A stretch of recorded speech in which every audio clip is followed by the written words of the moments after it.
Hello, how's everybody doing this evening? It's fine.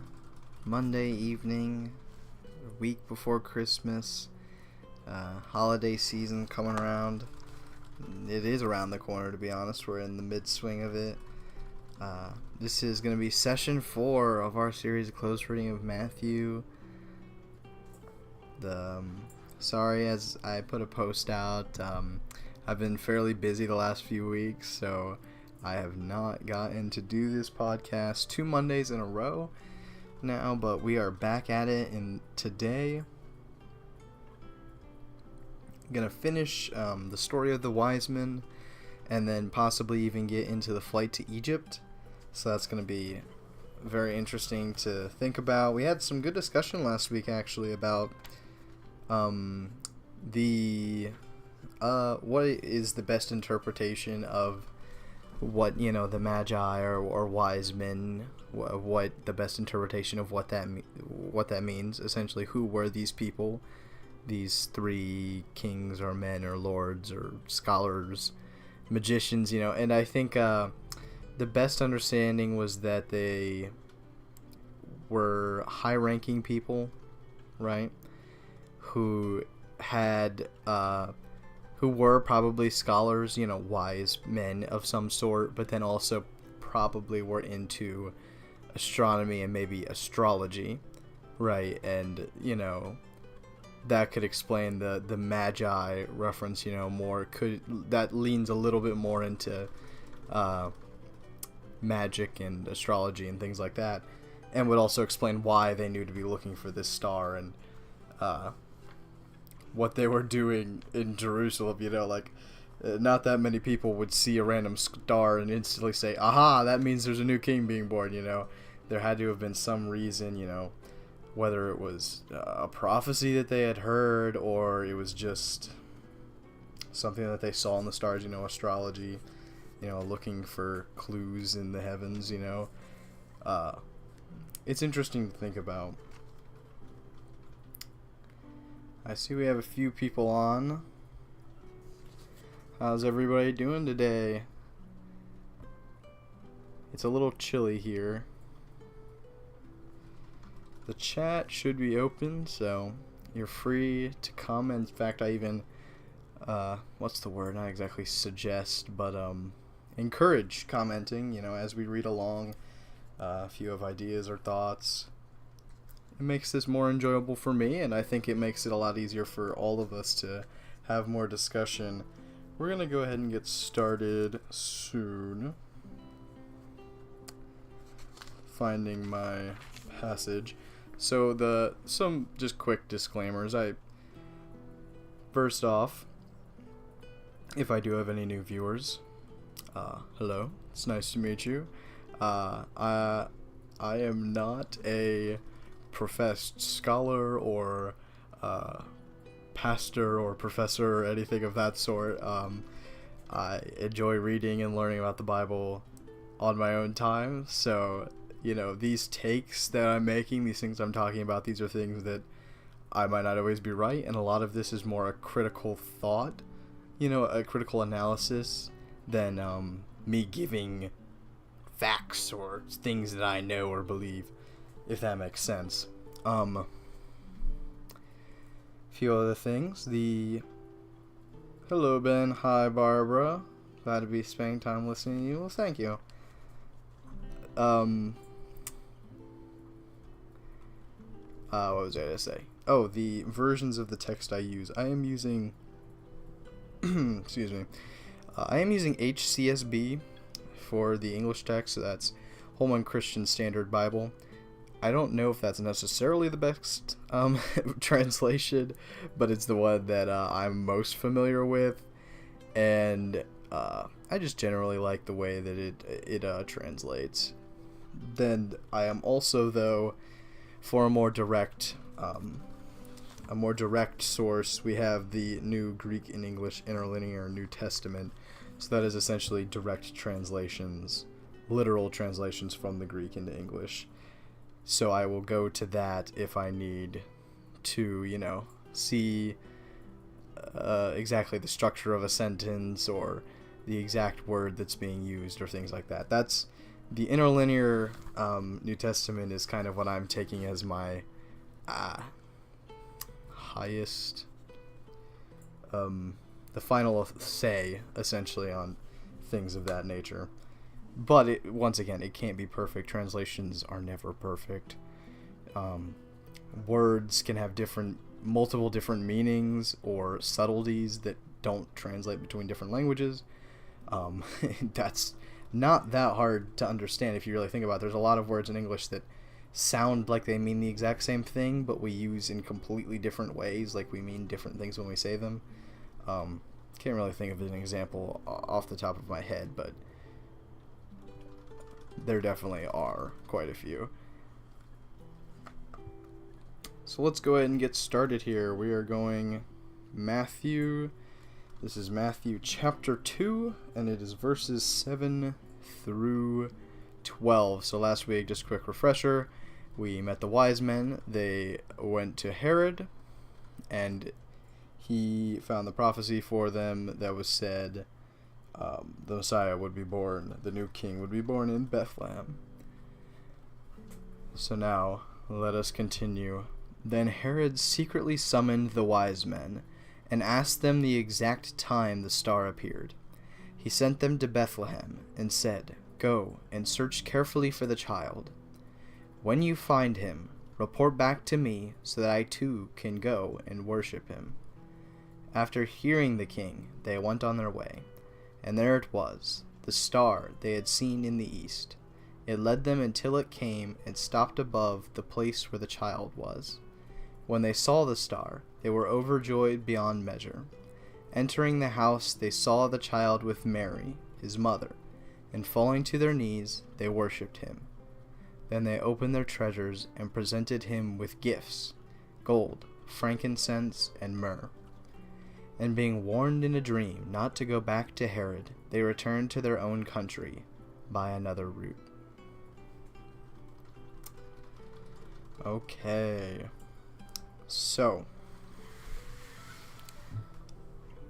looking at this passage, what are some things that jump out at us? I usually like to start at the top. There wasn't really anything in particular that stuck out to me at the very beginning that we need to talk about. So let's go to the first verse there, verse number 7. Then Herod secretly summoned the wise men and asked them the exact time the star appeared. So, actually, there was one thing that stuck out to me, and it was that Herod secretly summoned the wise men. Why in secret? It's a detail that I don't think I ever noticed before. It seems like a very specific detail to add, right? Unless it had some sort of importance. Why is he calling them in secret, right? He's the king. And these wise men are, like, important figures. They already had a meeting in Jerusalem, presumably in the public, with scribes and all these other people about. Why now is he summoning them in secret? And I think the answer, I think it's almost certainly because he doesn't want anybody else to know what he's gonna tell them. Now, why is that? Why? I mean, that's the obvious logical conclusion. We can read. I don't see why else he would have summoned them in secret unless he didn't want other people to know, and know what he was telling them. I expect, because why would he care if people knew he was talking to the wise men? That alone isn't odd or anything like that. So, what was it that he said that he didn't want people to know? I think there was a few things that he said. First thing is that he sent them to Bethlehem. He probably didn't want other people to hear that he knew that the king was coming and that it was going to be in Bethlehem, because that would undermine his political influence, most likely. And he wouldn't want to start a wave of people, rushing to Bethlehem and crowning this new king all of a sudden, and bing bang, there you go, Herod's kicked off his throne. You know what I mean? He doesn't want to make this a big shebang. He wants to keep it quiet. And secondly, I think because of the sinister undertone to the last thing he says. When you find and report back to me so that I can go and worship him. The wise men probably didn't pick up on this, but I think there is, it's clear that Herod's plan was never to go back and worship Jesus. It was always something more nefarious. At the very least, he probably would have gone to the baby and maybe, like, imprisoned him or something. Imprisoned the family, you know, just got him out of the way for a little bit, or banished them or something, you know. Just got him out of the way. At worst, he would do what he did end up doing, which is killing a bunch of people to try to stop this king from being born and coming into adulthood. Whether he was worried other people would figure out what his plan was, I can believe that. Whether he just didn't like the idea of, you know, making something he knew was, you know, kind of wrong public, you know, something a little sneaky. He just didn't want it to be out there because he didn't feel good about it. I could see that as well. Though I do think it's probably the first point that I said that's the one that he cared about more, was that he didn't want a bunch of people running to Bethlehem and beating him there, essentially. I think that's probably the main point here. Let me get a drink.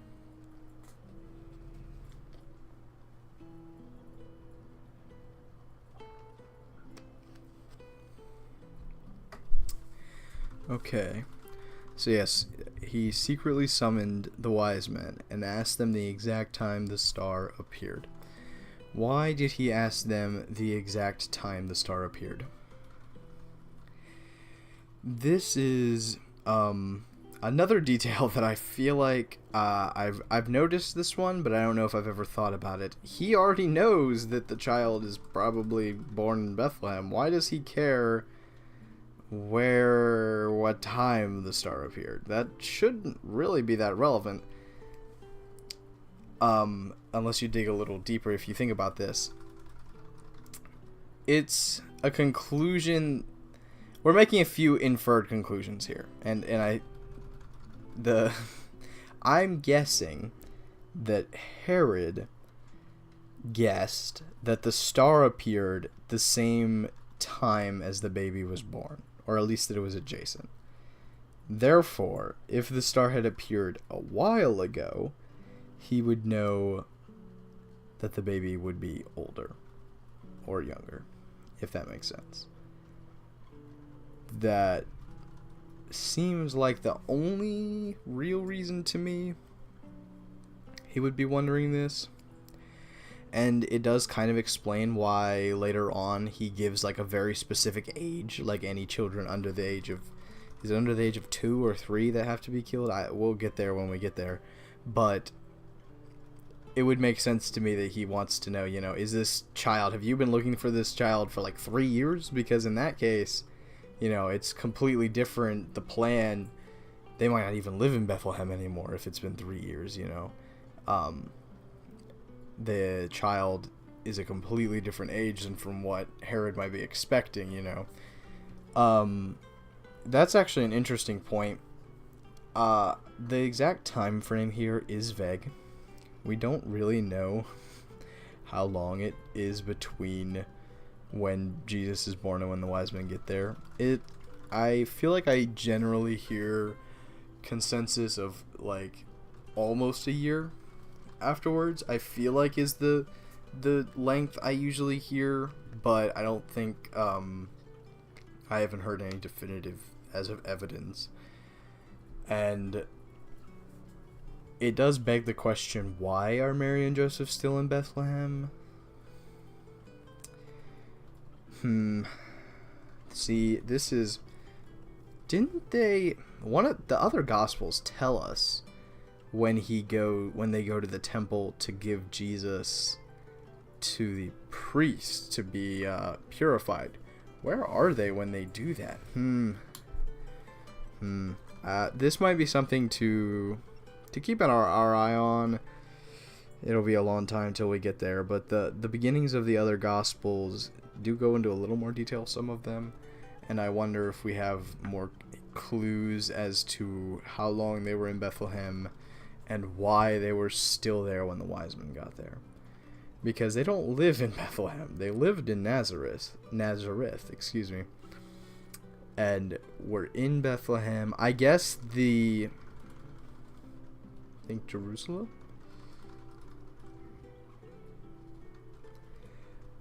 My guess is that they probably saw traveling with a newborn infant as too taxing.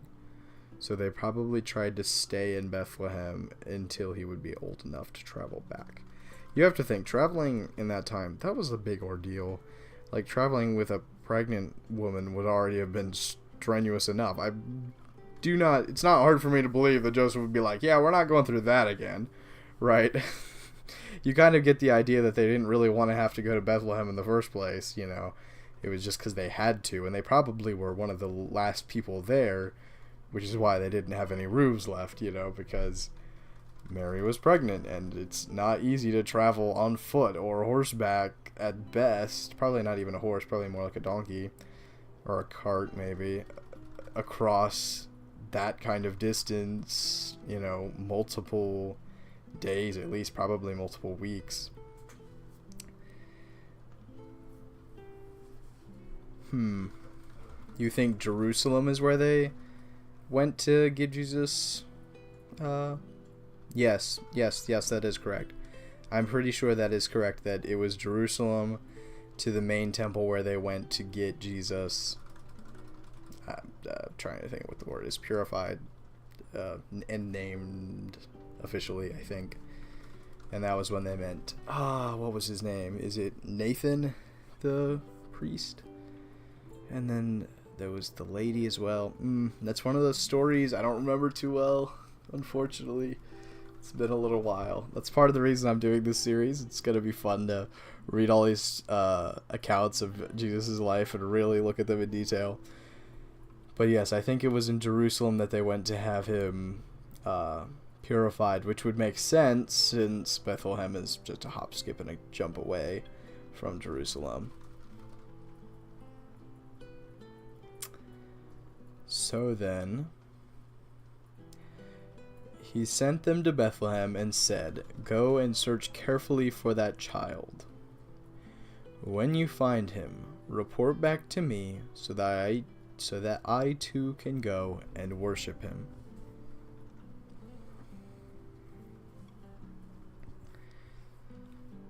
Okay. Not too much there in those that first half. He sent them to Bethlehem and said, "Go and search carefully for the child." Yep, that's pretty much what I would have expected. Nothing really there. Search carefully is a little interesting. I mean,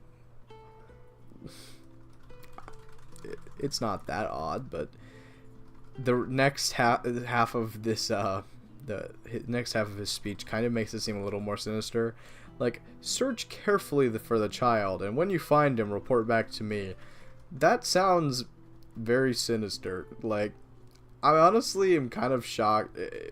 This is something when we see later on. I'm genuinely shocked that the wise men, like, didn't catch on to Herod's ploy here.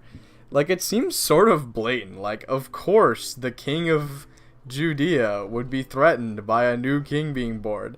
Oh, yes, when you go find him, come back and report to me so I can go and worship him. Like, that just sounds so sinister. I think it partly is that we know that he's the villain, right? And because we know he's the villain, it's hard for us to trust him. And in a lot of media, like, Herod is always portrayed, like, very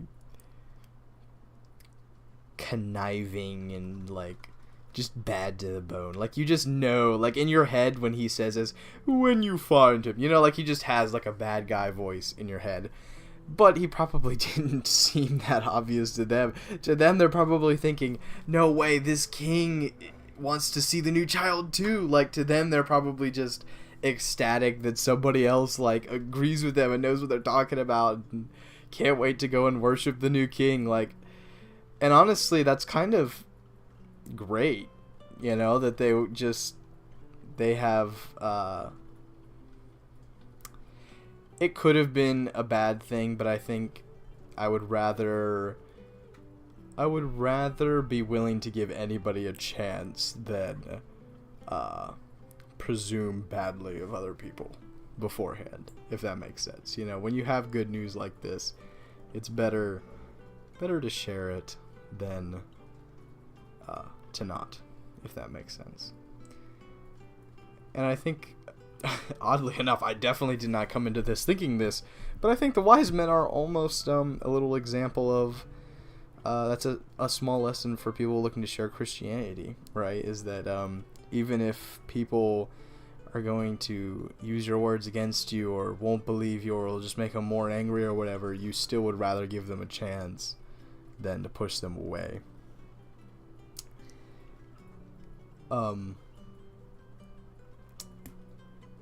I guess there is the question of whether Herod ever, if he was a small part of him intending to worship the child. I don't think so. We'll see as we keep going if there's any reason for us to believe that he, like, was considering worshiping Jesus or, like, wasn't totally nefarious from the get-go. But I do highly doubt it. We haven't been told that his plan is evil yet, but the clues that we're given later on are pretty convincing. I'm not really sure how you could say that he wasn't planning that whole time. Moving on to the next section. After hearing the king, they went on their way, and there it was, the star they had seen in the east. I almost got carried away there. I wanted to keep reading those S's and STs, and there it was, the star they had seen in the east. Because the Bible is a translated text, it's not really as much a it's not really like the author was purposely adding in all these S's and T's so that we would have alliteration. It doesn't really work like that with the Bible because it's a translated text, but it's still interesting anyways. It just is a really nice sentence. But going back to that first one, after hearing the king, they went on their way. So pretty basic. They hear what the king says, they believe him, they start going on their way, and there it was, the star they had seen in the east. And I love the way that whole sentence is structured. Like, it doesn't even have to tell us that they were like, it doesn't have to tell us what their emotions were. The sentence tells us what the emotions were, right? The way it's written. And there it was, the star in the east. Like, whoa, they just couldn't believe it. They stepped out of the house and were like, oh, there it is. You know, it's pretty cool. And it's also, it is both interesting. Okay, here's something we need to talk about. Why did the star disappear? And why did it reappear? What's with that? That's something I don't know if I've ever considered before. Okay, I think we need to do some, let's go back. Let me see if I have last week's slide. Let's go back and see if there were any other clues here, because this is something I did not think about. Why did the star disappear? And why is it back now all of a sudden?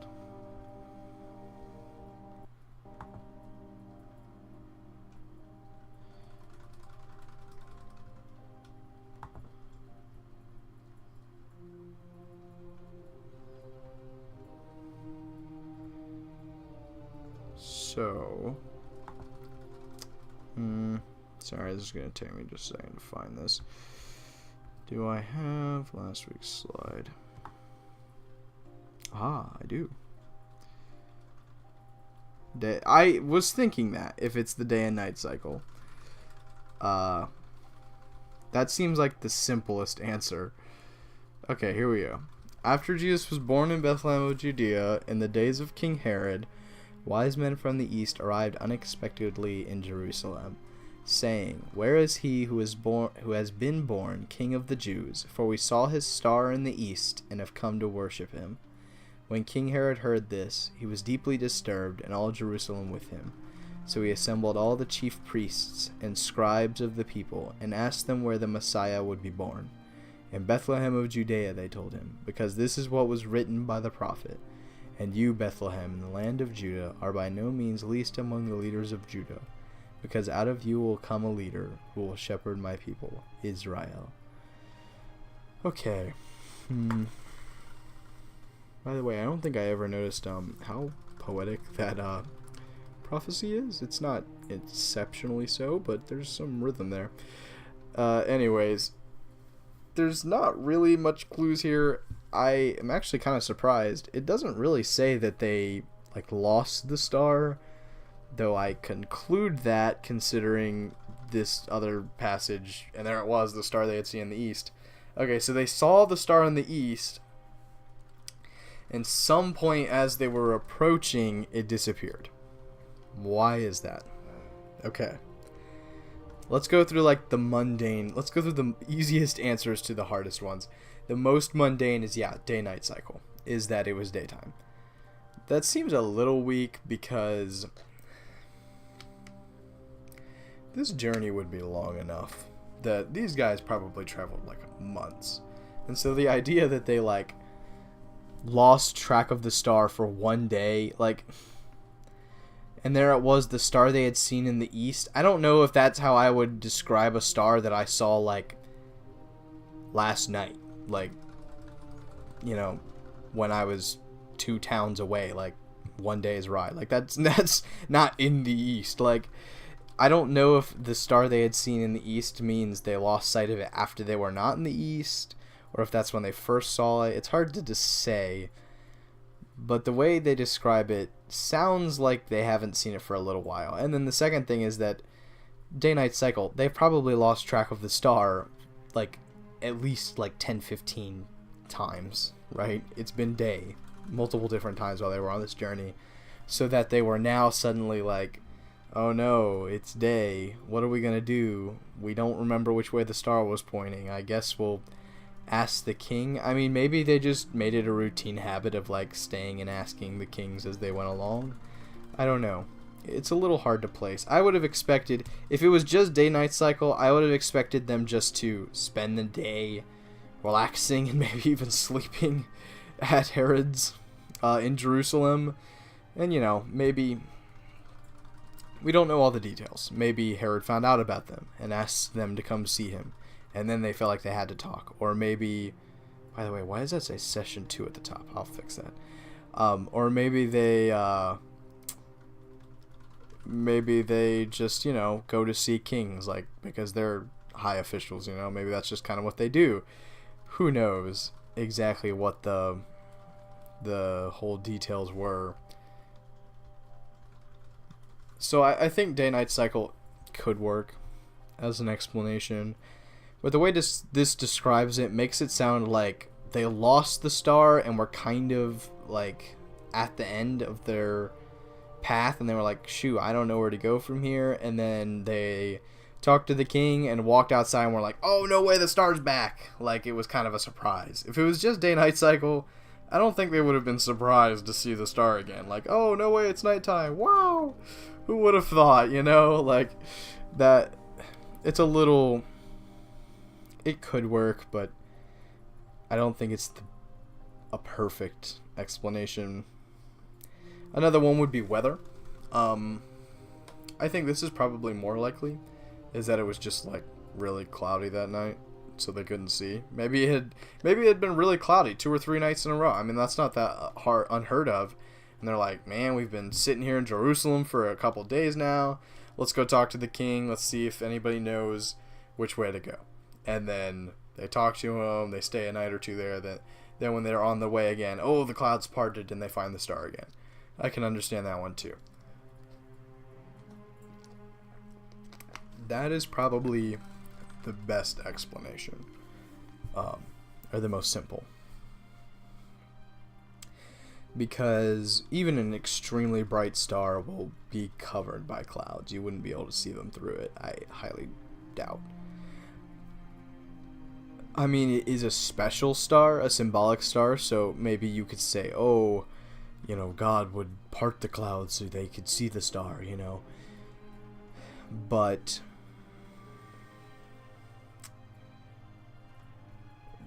and I guess that's sort of the last option, is that there was something like supernatural here, that like maybe it was the day Jesus was born, the star went out or something, or I don't know, while the angels were singing, the star wasn't in the sky or something along those effects. But even if that was the case, I feel like it would make just as much sense that God would have used the clouds. Like maybe he had kept the clouds away while they were traveling, and then that day, for whatever reason, he covered it up. It's hard to know all there's too many unknowns here. The biggest unknown being God. We don't know what God's plan was, what his design was here. So because of that, there's no real way for us to say. I would say day, night, or just weather would be the most likely explanations to me. I don't really see any other reason why the star would just like go out. Really? Not really. I could understand if it went out and just stayed out, but for it to like go out and then come back is a little weird. If it had just gone out, then I would have guessed that, oh, Jesus was born, and so the star was done guiding. Or, oh, whatever natural phenomenon the star was that God was using had ended. Or, you know, there's a lot of different interpretations. But the fact that it, like, went away and then came back makes me think it was probably weather or day-night.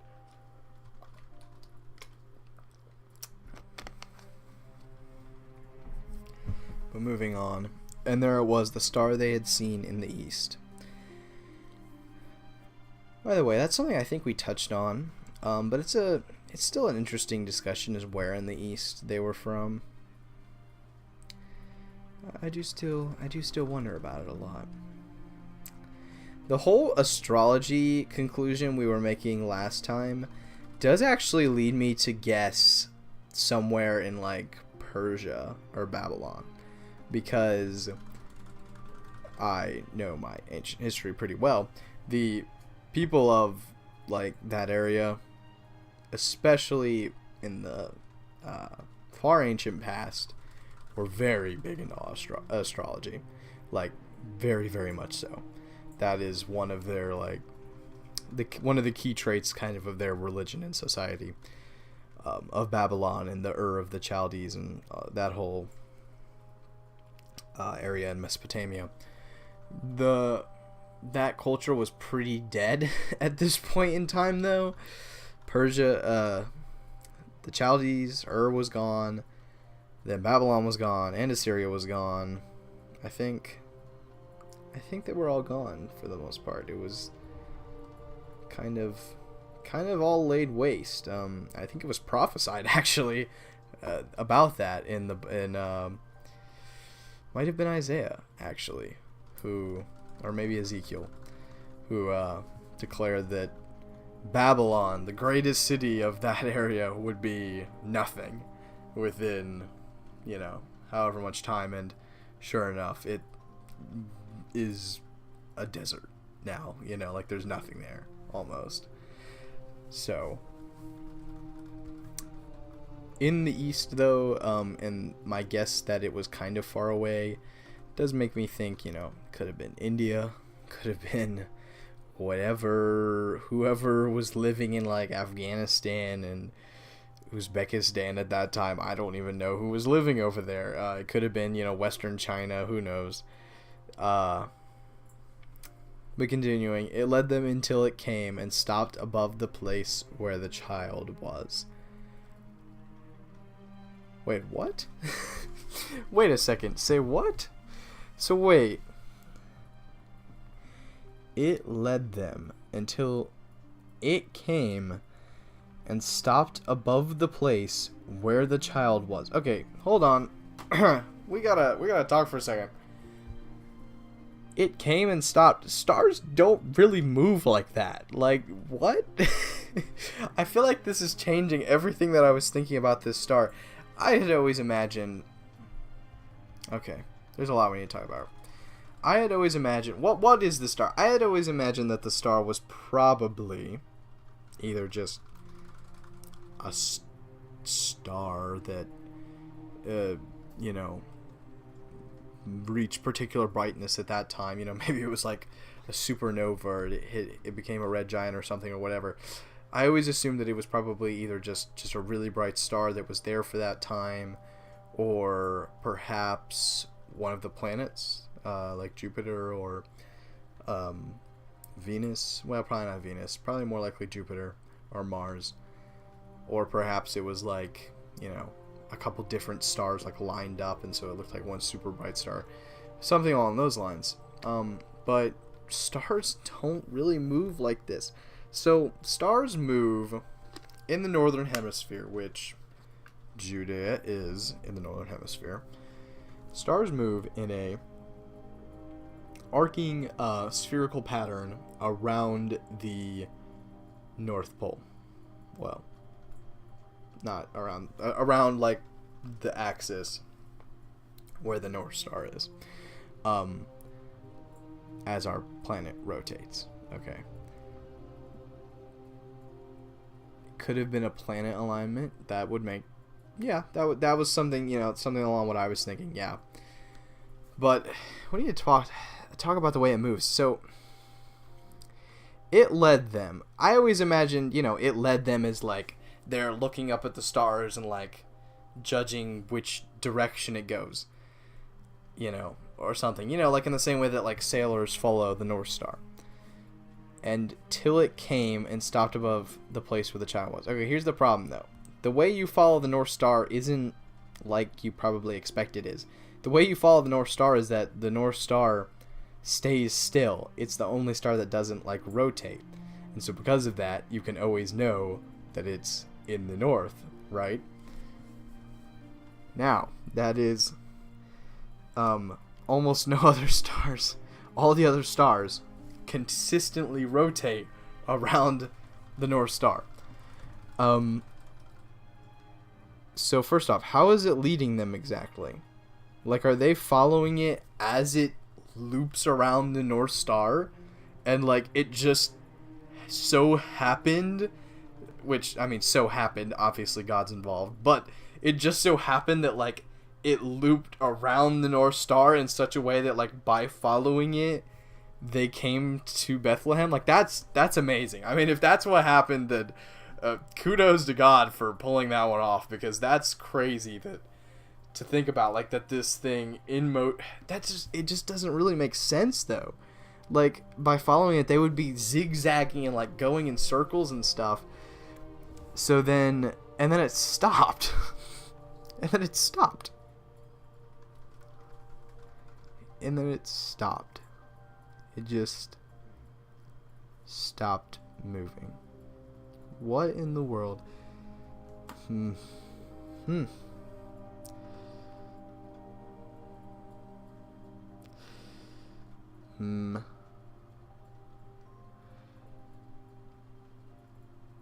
Yeah, I really don't know, guys. I don't know enough about astrology to know if something like this could be possible with a regular star or with like a planet. I don't know exactly how the planet's orbits work, or if it could have been, you know, an alignment of planets or something. But the way that's described, you know what that reminds me more of than what I was thinking of, you know, like following the North Star. You know what this sounds more like is like when they followed the pillar of fire during the Exodus or something. You know, like that's what this sounds more like. It led them until it came and stopped above the place where the child was. Like, that sounds more like the pillar of fire to me than what I had always imagined. Like, was this not actually a star, like, way up in the sky? Like, was it like an angel or something? You know, I don't know. You think they were the only people to see the star? That's a good question. And I don't think the Bible tells us that anybody else saw it, technically. I don't know of anybody else seeing it. And I don't know of any records in like history or anything that reference a star at that time.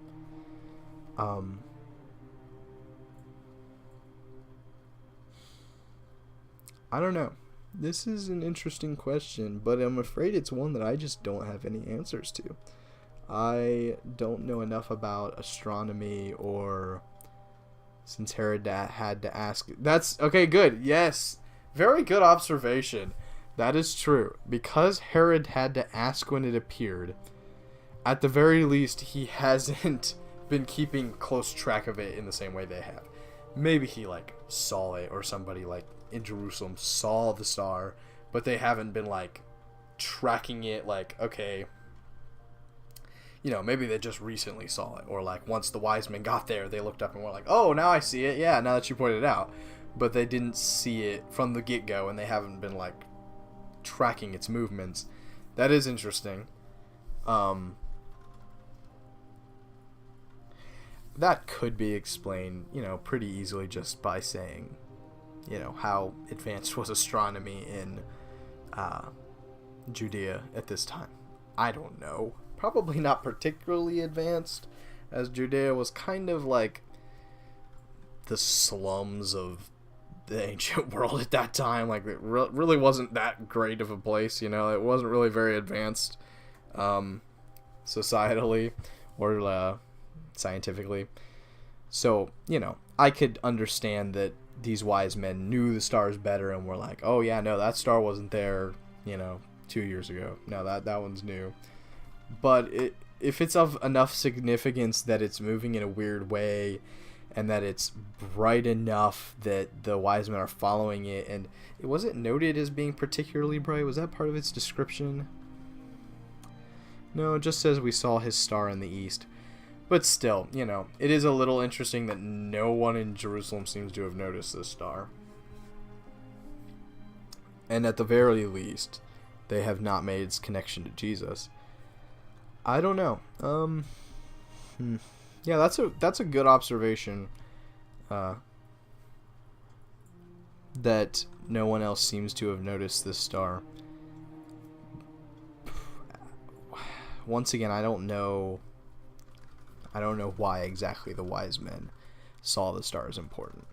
I don't know if they had like specific prophecy like in their culture, or to one of themselves from like God or an angel or something, like follow the star, like who knows, or whether it was just that they knew that this star was weird or something, so they wanted to follow it. I can't say, you know, which one it was. But either way, either of those answers could explain why no one else had noticed it, but it still is interesting. And my best guess would probably be that it was an astronomical phenomenon in the sky, like way up in space. I would say that is still by far the most likely.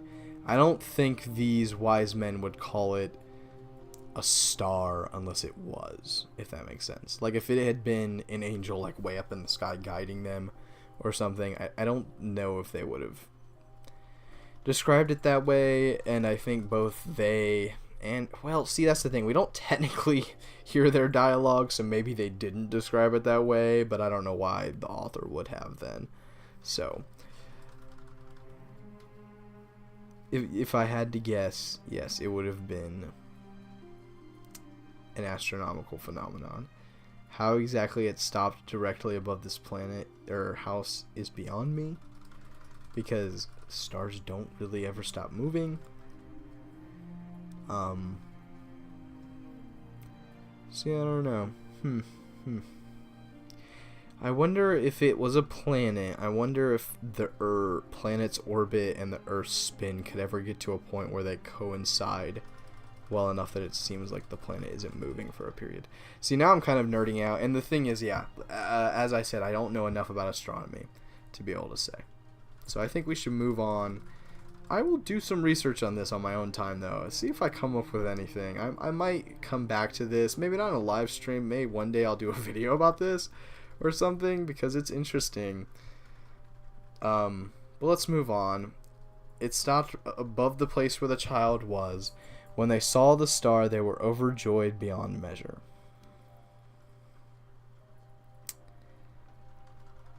That sentence structure seems odd.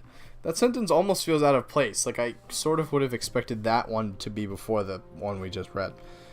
After hearing the king, they went on their way, and there it was, the star they had seen in the east. It led them until it came and stopped above the place where the child was. When they saw the star, they were overjoyed beyond measure. Huh. Yeah, that's interesting.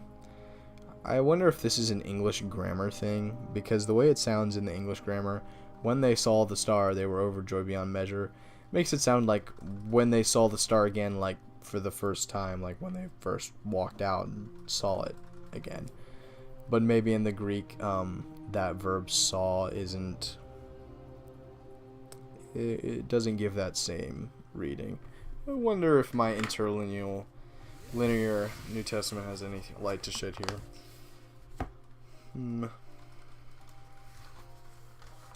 Let's see.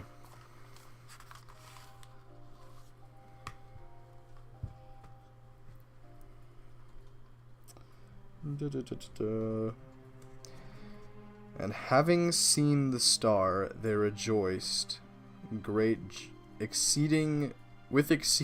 having seen the star, they rejoiced with exceeding great joy. And having come into the house, they saw the child with Mary. Okay. Yes, that does clear it up. That makes more sense. And having seen the star makes much more sense. It wasn't necessarily the moment they saw the star. It's like, you know, they have seen the star, and now they rejoice. That makes much more sense. See, and this is why I like the Greek language so much, because its tenses are so specific. They make so much more sense than our sloppy English ones. We need to get on the ball, guys. We need to start using our English tenses better, because you could have phrased that in such a way that it made a little more sense. Like, when they...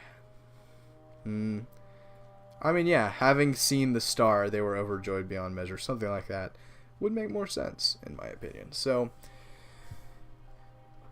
anyways, they were overjoyed beyond measure.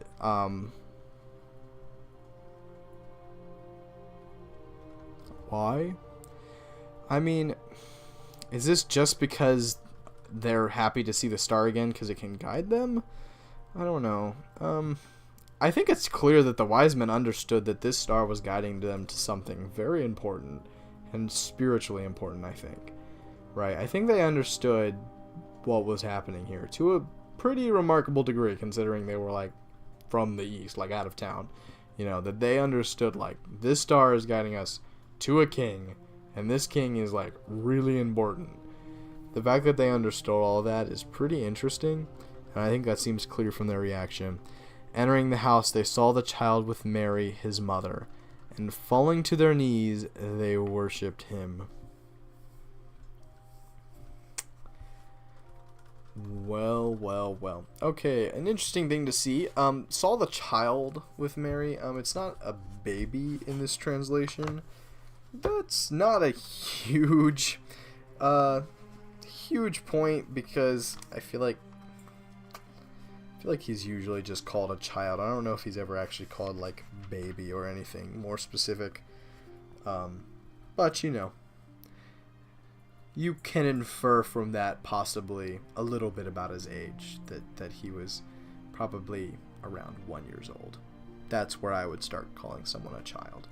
But whether this is that thing with translations and stuff, whether the Greek people would have only started calling him a child in their language at a year old, who knows, who knows. And to them, child with Mary as mother, like, to them that might have just been, like, he's the son of Mary, that might not even be talking about his age at all. And so it's a little difficult to say.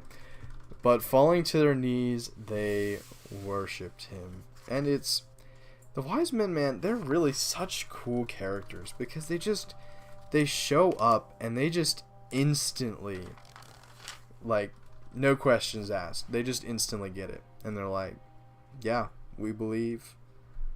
Let's worship this king. They instantly accepted what was before them. And I think that's a pretty cool lesson for us all, that, when they come in, these wise men, I highly doubt that they were expecting to walk into, probably not the stable at this point, but a cheaper house probably, and finding a peasant lady and her carpenter husband with a small child, who knows what he looks like, and they instantly just accept that. It is pretty cool.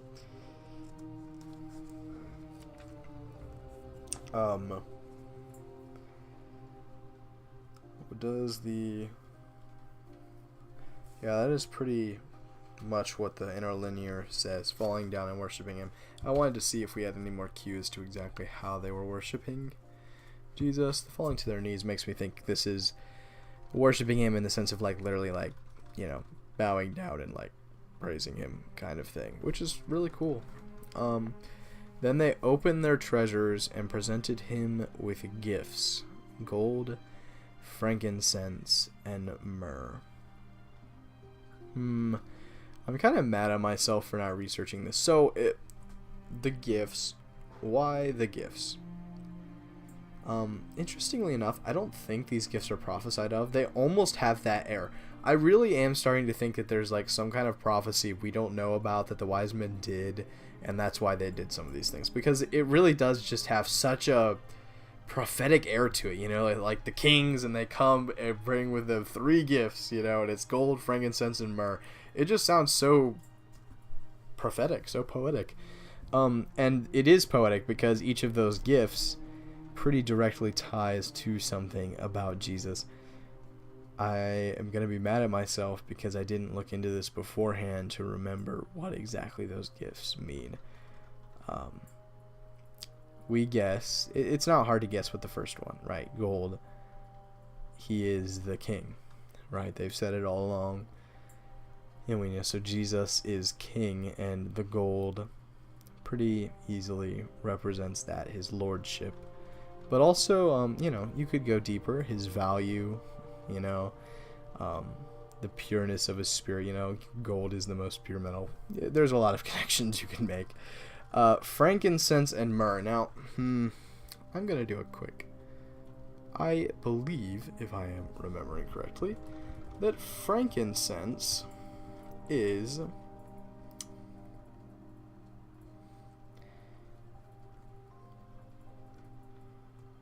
Yes, I was correct.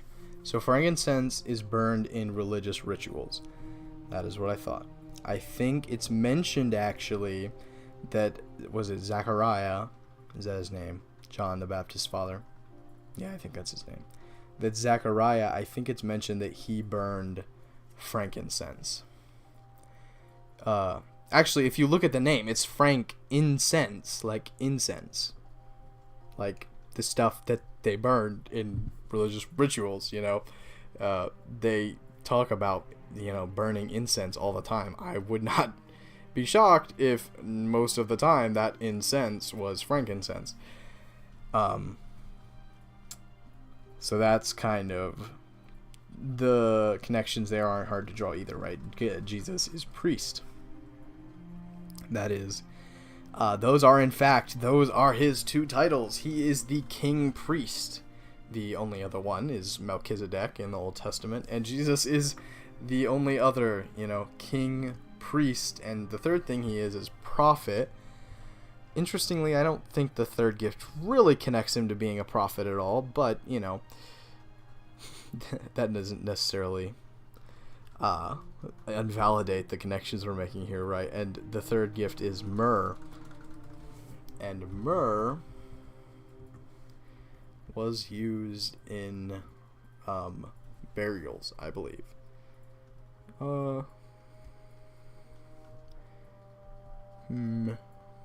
I think it was. I'm doing a quick search online to make sure I'm not getting my myrrh and frankincense mixed up. I can't ever remember which one is which.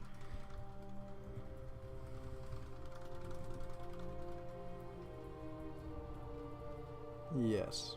Yes.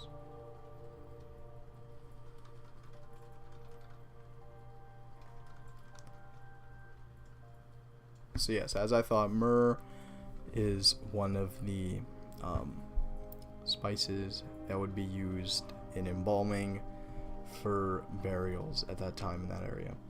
And I think even we know that Jesus, whether this is in the Bible or it's just, passed down tale, we have reason to believe that Jesus was embalmed with myrrh.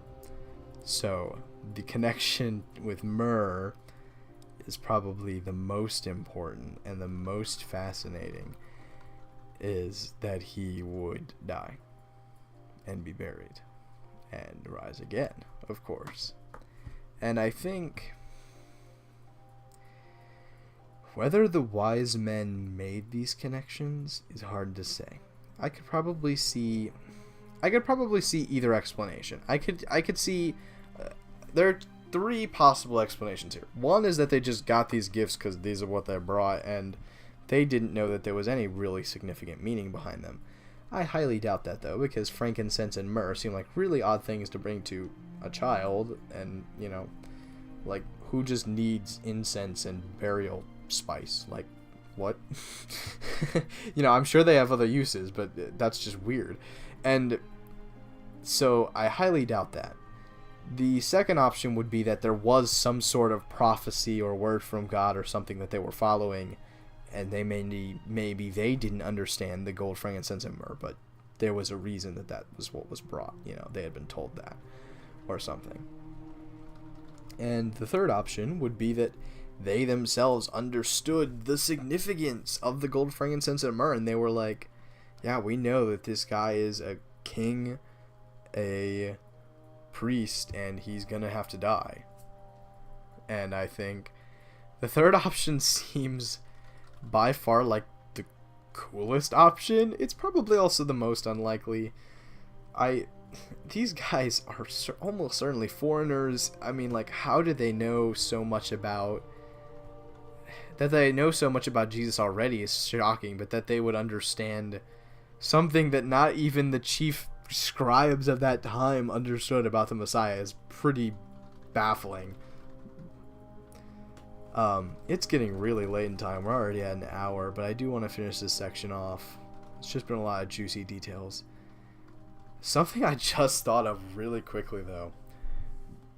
Those three men that meet Abraham in the Old Testament, and who tell him that he's gonna have Isaac? Like, I don't know if there is a connection there or anything, but like, it's just interesting that there's these like two groups of three men that just like show up, drop a giant, lore bomb essentially, and then just walk out. Like, okay, that this happens twice. It's a little suspicious, that. I mean, I could see the argument even that No, because the wise men have to be warned not to go back to Herod, makes me believe that it's not like... I was gonna suggest that there's a chance even that the wise men aren't who they seem to be, and might also be some sort of angels or prophets in the same way that... or God himself sort of thing, in the same way that the three men who visited Abraham were. But the fact that they have to be warned in a dream not to go back to Herod kind of invalidates that idea, I think. But it is interesting still. So that last sentence, let's go ahead and get to it. And being warned in a dream not to go back to Herod, they returned to their own country by another route. Part of me wants to save this sentence for next time, because there are some things I want to say. But let's just finish it off. I really don't want to cut this passage in half. it is interesting. They kind of get the same treatment as Joseph, right? The dream told a message in the dream, you know.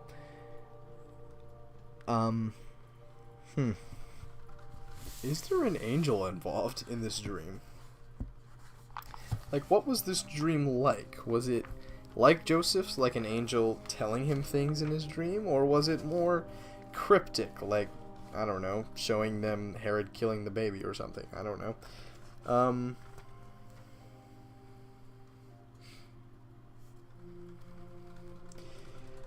It does not say. I will say, though, that literally the next sentence is, "Look, an angel of the Lord appeared in a dream to Joseph."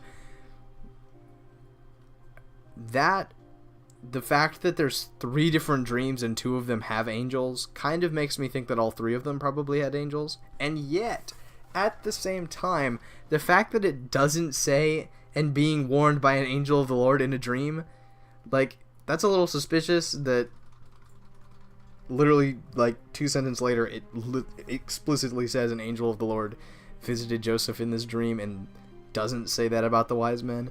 Makes me think that maybe it wasn't the same sort of dream. Maybe it wasn't an angel explicitly telling them. Not really sure what to make of that, but, you know. I think God doesn't always have to use extravagant methods, you know. He could be more subtle. As I said, it could literally just be like one of them had a dream of Herod, you know, coming and killing Jesus, and they realized, oh, you know what, maybe we shouldn't go back to that Herod guy, you know. But I could also see the other way, where an angel was really like, do not go back to Herod, you know. Both options totally work. And they returned to their own country by different... Oh, there is a big nugget. Whoa. They returned to their own country. Okay, that is interesting. Let's check the interlinear for more details here. But that officially confirms that they are foreign. At the very least, they don't live in the same country.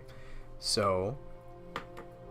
And the fact that they could return to it by another route suggests that it probably wasn't next door neighbors to Judea, you know, that you could, like, go around, you know, is a little, perhaps a small hint. But then again, you know, there's a lot of different ways to cross borders at that time. It wasn't as hard, you know. In the Greek, and they departed to the country of them. I wish I knew a little bit more about Greek, because what the question I'm asking is, return to their own country. You could say that and mean 2 different things. You could say that and mean, you know, the country that they live in. Yes, it does mean they're all from the same country, presumably. Like, that is an extrapolation we're making, but yeah, they're probably all from the same country.